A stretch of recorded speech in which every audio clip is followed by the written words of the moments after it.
pourquoi la mode, ça pue la merde. Ça y est, t'es bien sapé, t'as ton logo sur ton polo, t'es content? Eh ben c'est la honte, et je vais tout t'expliquer.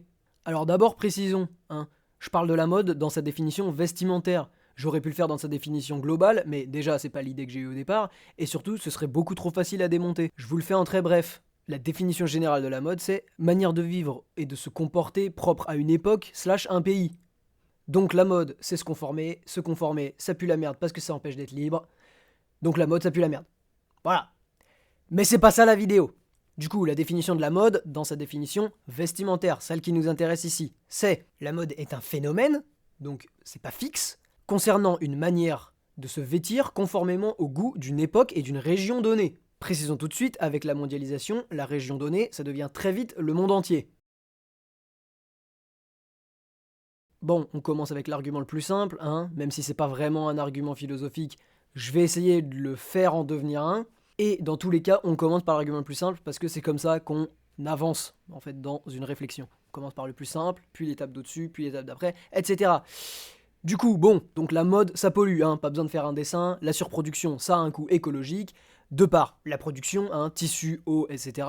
Et de par le transport, gaz à effet de serre, pétrole, etc. Et cette surproduction, elle est due à quoi? Une surconsommation de nous, petits connards d'occidentaux, même si la Chine nous rattrape bien. Hein. Argument facile, certes, hein, mais très vrai. Et si on ajoute à ça les conditions humaines liées à la production de ces vêtements, c'est encore pire. Mais comme je l'ai dit, transformons ça en un argument philosophique. S'habiller à la mode, c'est donc pour nous plus important que de ne pas polluer.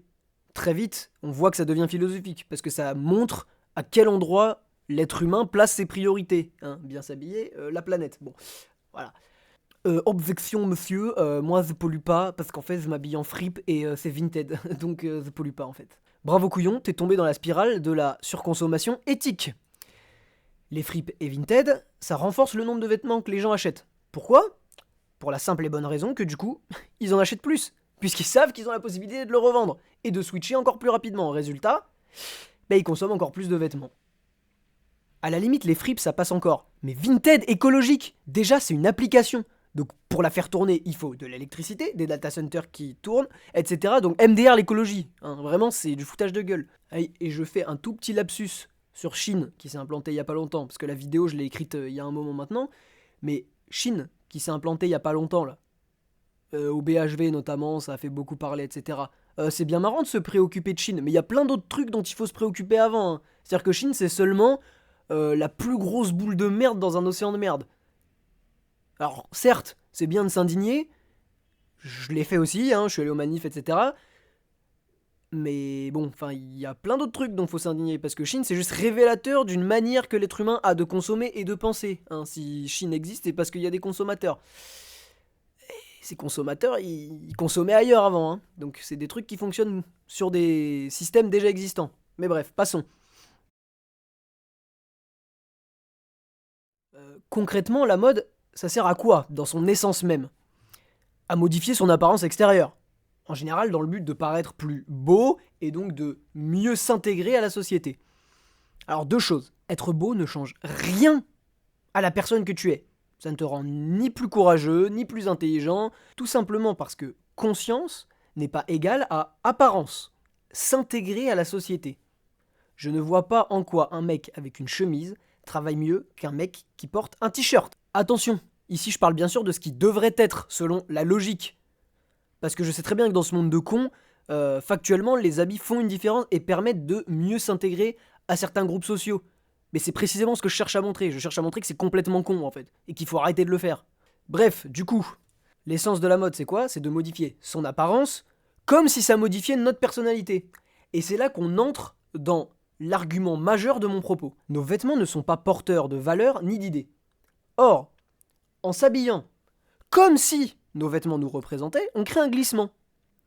Et ce glissement, il devient problématique, puisqu'on se met du coup à se préoccuper de quelque chose qui intrinsèquement n'a pas de valeur. Comme s'il en avait. C'est-à-dire qu'on s'occupe de nos vêtements comme si on s'occupait de nous-mêmes et de notre intériorité. Mais ça, c'est faux, en fait. Bon, on résume. Et attention, il est en deux temps, celui-là. La mode, c'est modifier son apparence. Dans notre apparence, il n'y a ni idée, ni valeur. précisons tout de même, il n'y a ni idée ni valeur en soi. C'est nous qui en appliquons dessus. Et c'est ça le problème. Donc, la mode ne modifie ni idée ni valeur. Mais, avec la mode, on associe notre extérieur avec notre personnalité. Or, notre personnalité, c'est des idées et des valeurs. Conclusion logique, la mode nous donne l'impression de modifier des valeurs. Et vous le voyez le problème. Là, je l'expose à travers la mode. Mais en fait, ça fonctionne pour tout argument qui concerne l'apparence. Si on pense que l'apparence, c'est le reflet de notre conscience, eh ben on fera tout pour modifier notre apparence, plutôt que de travailler sur notre conscience, qui elle est le vrai nous. Et on voit très facilement les dérives. Si je vais mal, plutôt que d'apprendre à gérer mes émotions et ma solitude, eh ben je vais m'habiller avec le plus de marques possible pour pouvoir m'intégrer socialement et pour que les gens m'aiment bien. Ou plutôt qu'ils aiment l'idée que je renvoie de moi. Ou même du classique harcèlement scolaire. On ne peut pas critiquer la personnalité, eh ben on attaque le physique, les fringues, et en plus, comme par hasard, ça devient une distinction sociale entre riches et pauvres. Et donc la mode, elle nous conforte dans cette illusion. Cette illusion dans laquelle on s'enferme, en oubliant que le problème c'est soit nous, soit les autres. Soit un mélange des deux. Parce qu'en général, c'est la société le problème, et vu que la société, elle nous façonne en partie.